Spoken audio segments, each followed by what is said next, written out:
Okay. So I am Professor Dr. Vivek Gupta. I'm sorry for the delay in about 15-20 minutes. I'm sorry that this has never happened. We have different sets of people today, and it is my pleasure to invite and say hello to all the guest dignitaries.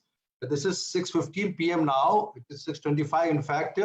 And so I have the privilege of inviting all people. I hope I'm audible to everybody. Good evening, sir. Okay, you can hear me, Roslyn? Yes, sir. Okay, so I'm Professor Dr. Mohita from Apollo Hospital, New Delhi. I'm the chairman of Indo-European Course and Revitalization. We have been doing this webinar since April 28. We have the guest.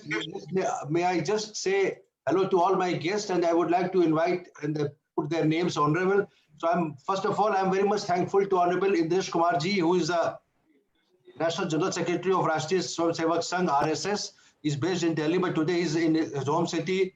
And he has agreed to come earlier also, and this time he will be giving the spiritual message and social message regarding COVID-19, which has not yet abated. तो मैं उनको नमस्कार करता हूँ आपको और आपको नमन करता हूँ. Namaskar. Then I have the privilege of inviting Dr. Jack Lovin, who is a past president of ACC and past CEO of Cardiovascular Research Foundation in USA in New York. It is 8:30 a.m. now, quarter to 9 a.m. in early morning. So good morning to Jack. Then I would invite Dr. Helder Pereira, who will be joining soon from Portugal. Then I invite Dr. Emil Gupta, who is a former assistant director in ICMR and also posted in King George Medical College. Then we have friend Dr. Rakesh Gupta, who is a director and cardiologist in Jerop Heart Care in Delhi. He'll be speaking about COVID-19. Namaskar, everybody. Okay, good morning good evening to Rakesh, हमारे दोस्त हैं. और then we have Dr. Roslyn Bali, who is a pulmonologist in Apollo Hospital. She'll be sharing a little about remdesivir. And Dr. Meenakshi, who is a corona warrior as well as corona sufferer, and she has recovered. She'll just share some of a few words regarding Apollo and how he suffered, and then has recovered completely. Then we have Dr. Chinmay Gupta, Mr. Mohit Arora, Dr. Satyen Singh Bambreli, Madam Apeksha Yadav. Only few minutes they'll be speaking. Dr. Yashpal Sharma and Dr. P.K. Ashokan from Kerala, our friend.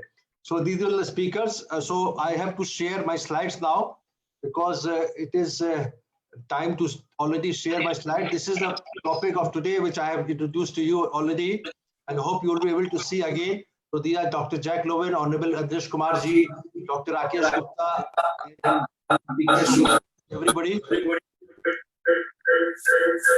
So I stop this share now, and I will give a small introduction of the speech of myself, and then I will hand over the mic to Honorable Indresh ji, Jack Lovin, and other people, and this will be the way. So today, as of now, if I'm clear to everybody, I'll start my presentation. So COVID-19, we started in November 2019. So what is the current scenario and how India is behaving today? This is my topic. The global perspective is 17 million people have infected and few have recovered, or 50% has recovered. And then we have deaths, about 670,000 deaths all over the world. If you see the number of times, if we did the last webinar on 18th July, and we have friend Dr. Rajesh Chawla, I can see him if he's ready to speak. I'll be happy to have his words in the end. So 12 million people were infected in 18th July, 17 million by 30th July. So this is how 11 million on 3rd July. In this last July only, we have seen a surge from 6 million 30th May, huge surge all over the world. America, Brazil, India. If you see the Indian figure, I would like to quote, and this you can see how number of people infected from this timeline. So Indian perspective, on 5th of June, we had about 2 lakhs people, and today we have 15 lakhs people. So daily cases are coming 50,000. Government is saying it's because of the number of testing which they have increased. They have a huge testing capacity. We'll talk about it later. So India today, as of now, 15 lakhs people infected and 35,000 deaths. So this is today's perspective.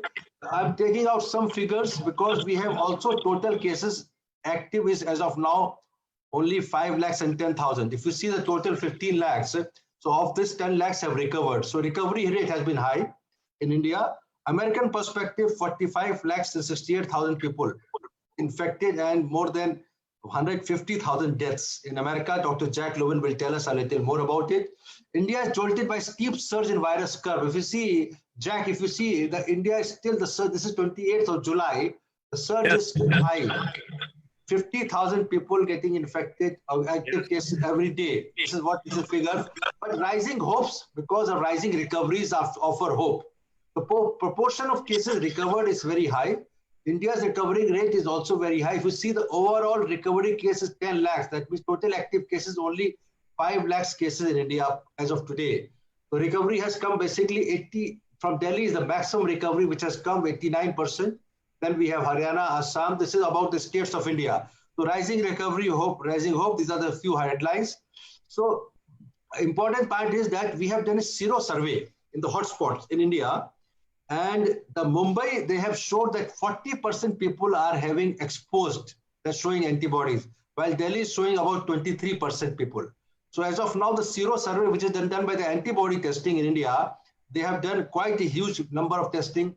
Of this, for 57% of the roughly 4,200 people tested from the city slums and 16% or approximately 28,000 from residential societies. So our government is picking up the hotspots in various cities, mostly in Delhi and Bombay. Still, the Bombay survey is a good news for two reasons. One, it means the death rate as measured by the case fatality rate in Mumbai is much lower than what it is on the paper. And two, these people are probably immune to the disease as of now, at least for the short term. We don't know how long the immunity lasts. But daily deaths has been a concern. If we see from July 1 to July 28, the daily deaths have gone up about 800, about 770 as of today, July 28. So this is there.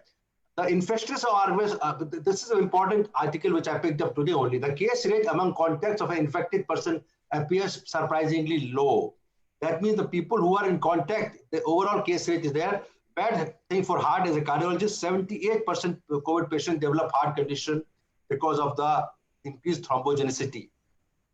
Coming on to the rapid antigen testing, I will go. This is how we are working in Cath Lab. I told you with all the sheets. Despite the COVID negative, we are using a little extra precautions. This is how Apollo is having 300 beds, out of which almost everything, but bed condition is slowly improving in Delhi. That means as of now, there is not much of maramari for the beds. This is what angioplasty, but this is one figure I want to share today for all of us, to many doctors. But I'm not sure of this data, but if the data is true, this is very scary. July 27 data, number of COVID positive doctors, 1,500. In this private practice is 600, residents 620, interns this, but mortality is very surprisingly very high, 8% mortality. That means total 126 deaths. जो हमारे 1500 लोग doctors बीमार हुए, उसमें 126 लोगों की मृत्यु हो गई, 8%. Very shocking news for doctors, especially more than 50 years, where the 101 doctors have died out of 638, which is 15%. So among the doctors, the mortality is 8%, when the government is saying 2.7% overall. So we have, but this data cannot be wrong because all the doctors who will die, they will report their mortality. So we have to be very sure what's going on. Economic conditions bad. Coming on to the older slides, it's a virus disease. The virus basically infects the lungs, how it goes inside, not going to details. This is how the envelope spike glycoprotein binds to cellular receptor, ACE receptor for the entry inside the cells. I'm not going to details. We have antibodies, IgM initially, and which finish by week 12. Then IgG antibodies, they continue to start. And then there is a cytokine storm, which is the killing portion. And that is why tocilizumab, Tylyco medicines are working. One of the main mechanisms of ARDS is the cytokine storm, the deadly controlled systemic inflammatory response. And if the patient reaches this stage, the chances of success is bad. But now we have IL-6 inhibitors, which are working. Roslin will talk about remdesivir, which is antiviral drug, which has reduced the mortality to some extent. Clinical signs and symptoms are changing every day. It was earlier only fever and respiratory symptom. Now we have a change guideline. That means lack of smell and lack of taste is a very important part of symptoms, and also sometimes mild diarrhea. The testing is basically depending on RT-PCR test, which is a test now in Apollo Hospital. We are giving testing in 7 to 8 hours for the OPD patients, but for the indoor patients, it's taking about 24 hours. This is the best high sensitivity but low specificity. This is a problem with RT-PCR, but it's a very highly sensitive test. This is very important. But sometimes you can miss RT-PCR, the radiological diagnosis with a ground glass appearance of CT scan is a very important diagnostic symptom, especially in those patients who are RT-PCR negative, but unfortunately they have a classical symptom. Then do the ground glass testing. Three types of testing in India: RT-PCR, rapid antigen testing is a very difficult test. This is a problem with our country, that we are using this thing. Unfortunately, this rapid antigen testing has shown a poor sensitivity. So NIV Pune develops India's first COVID-19 antibody testing kit. This is a new item about 20 days back. Use rapid antibody test in the hospitals, but antigen tests get a book boost in NCR. I'm talking of rapid antigen. The importance of rapid antigen is that it gives test in 30 minutes. It again is a respiratory swab from the nasal sim.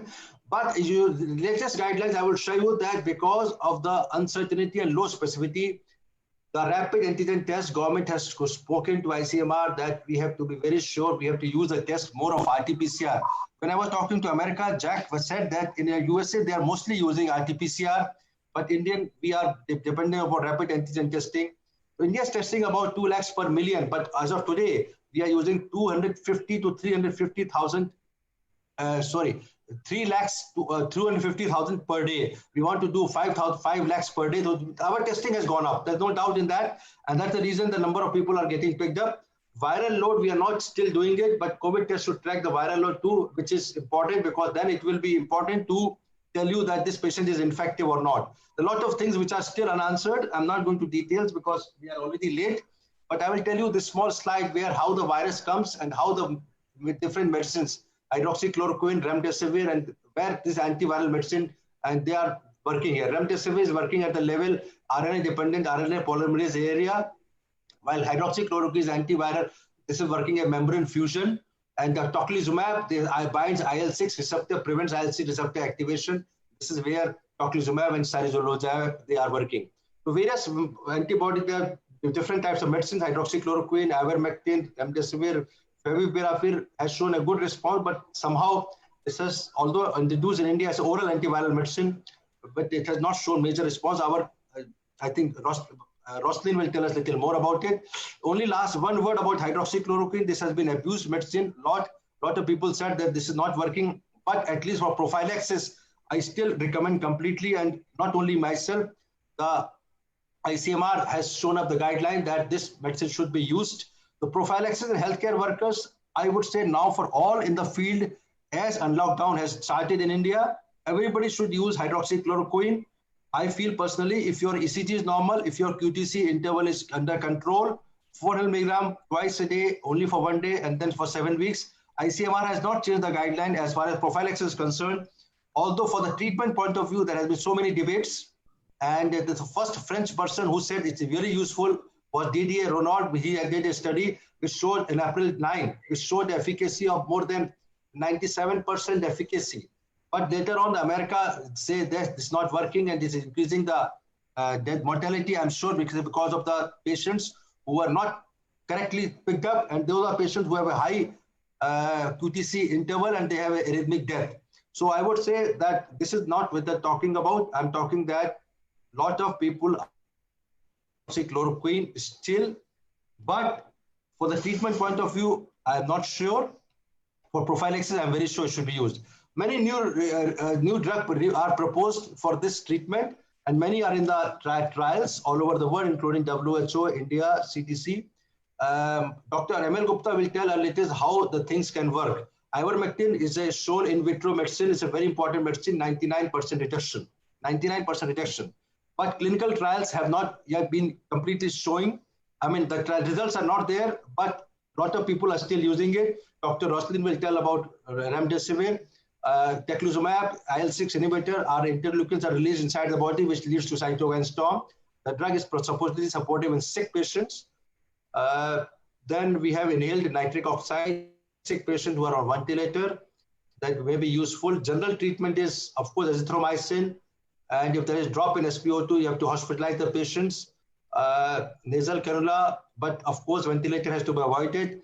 SCQ should be used with ECG testing already done. But of course, vitamin C, I would say not less than 3 grams per day because the immunity level has to be grown up. Why vitamin C and zinc? Because we have to prop up the immune level. So these are the things which you have to do. The mask, everybody should wear the mask. I told on 26 March that everybody should use the mask. If not, they should cover the face. With the lockdown, I'm very sure covering the face with whatever way we have to be useful. Wearing mask at home, especially for those healthcare workers going home, can limit the spread. Vaccines will take time, not before the end of the month. Although India is racing to release first injection 15th August, now there's only 10-15 days left. This was sort of a letter which went from ICMR. But this last slide I will tell before I give it to the Jack, and then Dr. Honorable Indresh Kumarji, before that Dr. ML Gupta. So this is the slide which is important for the people which are being recorded. It's on Facebook Live in America and Germany, USA, Paris and France. So I think a lot of people are working. Zoom numbers may not be that much. So if you see this figure, this is actually July 9th. This is only about 2 weeks back. USA, Novavax, they still not having the phase 3 clinical trial. The phase 3 clinical trial, which is important because thousands of people are tested. You see just for the recall for everybody to understand, there is a first and preclinical testing, which is research and development. Then you have clinical trial phase 1, where less than 100 people are tested. Then phase 2, which is about 100 to 500 people are tested. In phase 3, about more than 1,000 people are tested. So 2 Chinese vaccines, Sinovac and CanSino, they are already in phase 3 clinical trial. This figure shows that they have started doing approval phases. That means China is number 1. Coming on to USA, Novavax also started the phase 3 clinical trial, which was, Moderna. That was only 1 week back. They started the phase 3 clinical trial, Moderna vaccine. Coming on to UK, the AstraZeneca Oxford University already in phase 3 clinical trial. So this is a situation that means most of them are phase 3 clinical trial, except for the China. They have finished phase 3. They have not shown the data, but they say they are in the approval phase. So this is the latest situation. Our vaccine, Indian vaccine, Zydus Cadila and Bharat Biotech. This is an older figure, and I think the Bharat Biotech have started the phase 1 clinical trial in India. So this is how the things are there. But that means by the end of this year, we will have contact tracing. We will have the vaccine. Contact tracing is very important app. I don't know whether America is using it or not, but India, crores of people are already using it. This helps to give a sort of a beep that now you are infected, you are come in contact with the infected person, and therefore you have to be careful. This is how it works. Plasma treatment is very important. Plasma banks are available in India, and we are using this plasma treatment in Apollo, which is accredited, ICMR accredited place. But unfortunately, this is still an investigational tool in India. This is an investigational tool, and therefore we have control group and then the patient who are getting treatment group. But if we have to really give it, then we have to sometime go beyond this, and things are becoming difficult that way. Herd immunity is still not there, but if you see the sero survey, 40% population, the sero survey in Bombay, and 23 in Delhi, 23%. That means we may be approaching herd immunity. I think Jack will tell us a little better. This is how the herd immunity is there. I have to finish my slide with the last slide because there's too many other people to speak. So India has started ventilator treatment. Healthcare workers are first affected. I told the doctors, China, whether it was a made in China virus, we don't know. Donald Trump will know better than us. COVID and heart, this is the last slide, always show. Overall mortality is 2 to 5%, 2.5%. If the patient is more than 18%, 80 years, 15% patient. I have lost few of my, my father's friends also during this dilemma, and we have lost a lot of people who are known to us. My batchmate in Delhi, who was just 52-year-old, he died in Corona. Cardiovascular disease, if there is a 10% mortality, diabetes patient, 7%. So, but with COPD, it is less than diabetes. This is something which is intriguing. That means the cause of death is actually not, I will talk to Jack later on, is actually not the respiratory. It is something more prothrombotic, more of pulmonary embolism. All these things are causing death. And that's, so I finish my slides and stop sharing my slides. And then we'll open for this. And I will request Honorable Indreshji to stay a little more, because I will request Jack to come in and say a few words. And then I will request Jack let me introduce him. I will make a spotlight studio. So now